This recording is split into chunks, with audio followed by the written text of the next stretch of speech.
Hey, what's up everyone? My name is Nicholas Corcel. Today we're going to be talking about Winter in Sokcho by French-Korean author Elisa Shua Dusapin. This book is actually a National Book Award winner for the best translation, so although we don't always do that, I think it's really important to shout out the translator, Anissa Abbas-Higgins, who does a fantastic job translating this into English from the French. I read the English translation, the one that won that MBA award.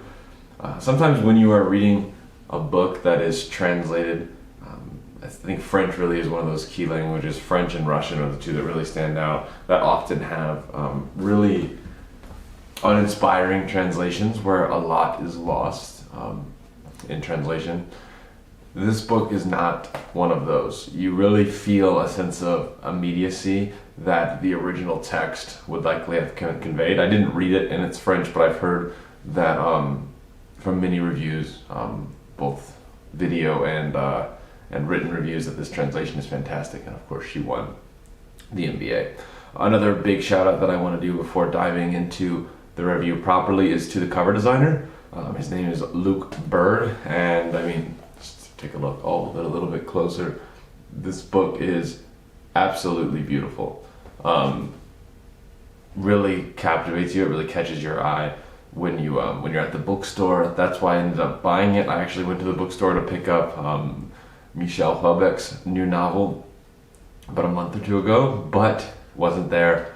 I saw this and immediately had to buy it. They say don't judge a book by its cover, but we all do. Regardless, getting on to this book, it's really lackluster in terms of plot. And while that sounds like an intense negative, I would still pretty heavily recommend the book, because you read it not for the plot, because really nothing happens, right? Pretty much the characters end where they begin, but we begin to understand the mood of Sokcho. And Sokcho is a beach resort town that is very close to the DMZ, the Demilitarized Zone, separating North and South Korea. So it's about as north as you can get in South Korea, right on the beach, and it's a huge Korean tourist town during the summer. Lots and lots of Koreans from all over the peninsula come over to Sokcho in the summer to eat seafood, go to the beach, and just hang out. It's a very lively place in the summer. In the winter, the opposite happens, right?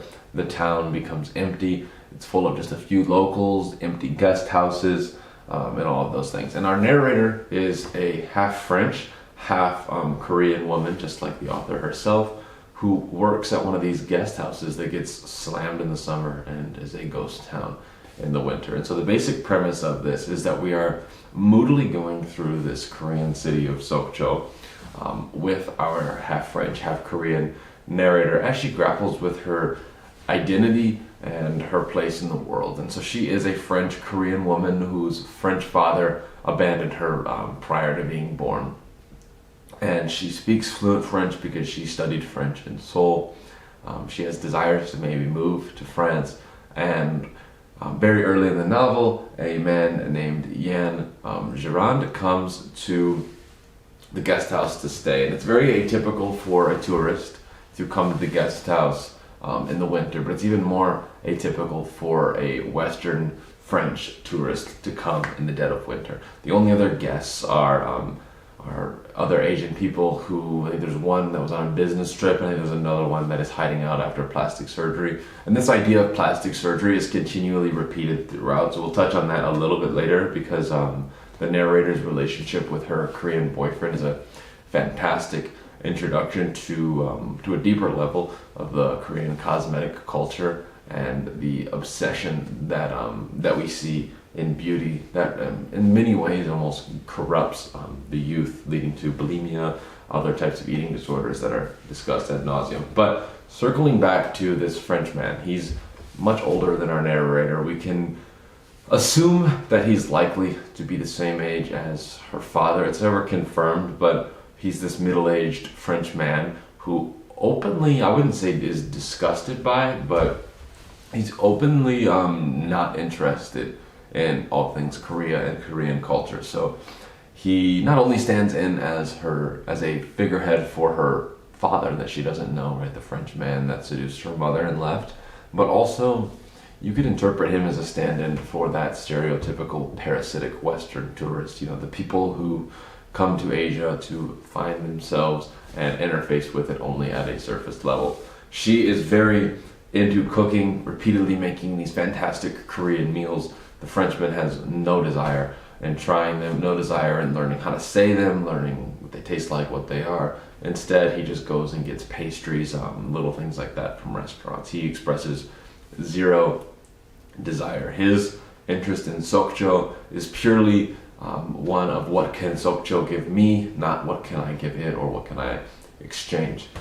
So as the novel progresses, we realize that he is a graphic novelist, a cartoonist who has set his various books in different places around the world. I can't remember all the places, but there's a wide variety of locations, and he has selected or is thinking about selecting Sokcho for that last place. And so in doing so, he is repeatedly asking our narrator to show him the real Sokcho. But he doesn't actually care. He doesn't want that, right? He wants the caricature. He has come to Asia. He's come to Sokcho to get a North Korea, South Korea tension-based experience. We see that through their trip to the DMZ, to the various museums, where he talks to her about how she must be constantly in a state of yearning for like her North Korean compatriots and things like that.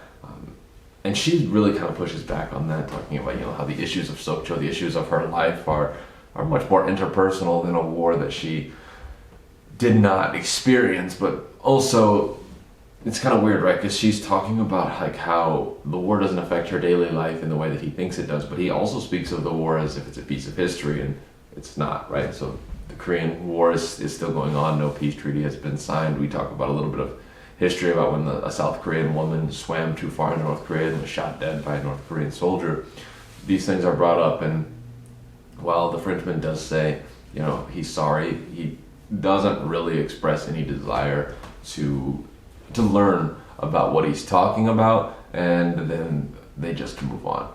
That's a commonality. Like, he makes a mistake, maybe he'll apologize, maybe he won't, but they quickly move on. And her relationship with him is mostly that of her being subservient and him really taking it for granted. We are able to interpret this in one of two ways. One being that she is just romantically interested in him, which there's a lot of evidence that suggests that, and I do think that a piece of that is certainly at play. But we also have the idea that she has placed the West and France on a bit of a pedestal.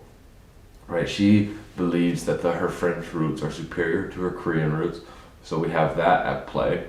We also have this insecurity at play, because she is widely reviewed as not Korean enough in Korea, but obviously, like, she's embarrassed to even speak French with the Frenchman. For the vast majority of the book, she chooses to speak in English, even though she speaks better French than English.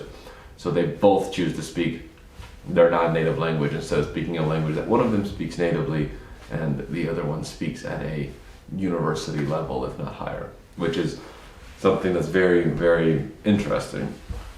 Another key relationship that, if you quickly read the book, you can easily miss out on is that of our narrator and her boyfriend, who is at the beginning of the book, he's an aspiring model. By the end, he is a model. He's a Korean fashion model. He is fully Korean. He is repeatedly pushing her to move to Seoul so that they can, live that real life. They can be successful. And through him, we get a real introduction into the really negative nature of the unrealistic beauty standards that are put on Koreans, both men and women. I think it's very interesting that through his eyes, we get the pressures that are put on men. And then through our narrator's eyes, through her internalizations, we see the unrealistic standards that are placed upon women. The word bulimia is never said in the novel, but it's very, very clear that she has that. She eats herself to the point of puking multiple times. She loves cooking, but has a very, very unhealthy relationship with cooking. The other Korean lady that comes to the guest house is recovering from plastic surgery. her aunt keeps telling her, the narrator that is, to get plastic surgery. The mother pushes back a little bit, but even then sometimes talks about how she has money for this operation, and the narrator doesn't want the operation, right? Like, I do think as a global society, we've reached a point where plastic surgery is much more accepted, but I would say in most places in the world, it's something that the person getting the plastic surgery wants. In this novel, it's really, really driven home the fact that the plastic surgery is expected on you. All of the female characters in the novel, including most of the males as well, to be fair, but all of the characters are really pressured to fix themselves by surgery, by eating, by exercise, these types of things, to fulfill a inherently unrealistic beauty standard, which is something that, I mean, maybe you hear about, like, stereotypically, maybe in Korean culture, but it's very interesting hearing that coming directly from the source of somebody who has grown up partially in Korea. I believe that the author lives in Switzerland and has lived in Paris in the past, but she spent significant time living in Seoul as a young woman, as well as Sokcho, I believe, but I'm a little unsure about that. So she has first-hand experience. We're getting that first-hand perspective, and so, what choice do we have other than to believe it, obviously? So that was unsettling at times. As you go through the novel, you feel uncomfortable, but it's also uncomfortable in a very enlightening sense. Another really key thing that I enjoyed about the novel was that while it was structured and it felt like a moody, slow-burning romance, the romance was not central, and you can leave the novel easily interpreting it as the two love each other, neither of them love each other, they hate each other, one loves the other one, and the other one doesn't. You can interpret it any way that you want, and I think you could make a compelling argument regardless. That's a really strong point, I think, of any novel, is that it was ambiguous, but it was ambiguous in a sense that there's endless plausible possibilities, rather than it's just ambiguous in the sense that it's clear, or that it's unclear. It doesn't feel like you're staring off into heavy fog, but it feels like you have a million possible pathways, and all of them are realistic because of the writing. Further, this novel just has some of the best prose I've ever seen. I'm going to quickly try and find, there's this one paragraph that I think is just absolutely outstanding. Let's see. Okay, yes, so we're talking about possibly having an eating disorder. She's feeling really bad about herself, and then she goes in and she takes a bath. So she says, I scrubbed myself for a long time with a boar bristle brush, scraping away dead skin cells and sebum from all the different parts of my body. Feet, legs, backside, belly, shoulders, and breast. Then I plunged into the scalding water until my skin dissolved into a mass of muscle and fat as pink as the scar on my thigh. Right, so she's talking about this need for bathing, not as a sense of becoming clean, but almost as a need for purification, right? And I think that was like a very poignant piece in the novel, and it moves you. Right? You feel how she felt in that moment. You feel this disgust in yourself, or the disgust in herself that she feels. Another thing that I thought was excellent was when she described the way that Karan would draw. I thought that was just outstanding. So I'm going to read one more quick passage, and this is on page 43, where she's watching him draw. That evening, I spied on him again through the half-open door.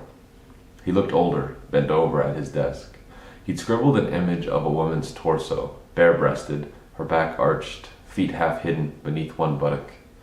Curled on a futon, he sketched a wooden floor, filled in the details of the futon, as if to avoid the faceless body clamoring for life. He finished the background in pencil and took up his pen to give her eyes. The woman sat up, straight-backed, hair swept back, the chin awaiting a mouth. Karan's breath came faster and faster in time with the stroke of his pen, until a set of white teeth exploded into laughter on the page. The sound too deep for a woman's laugh.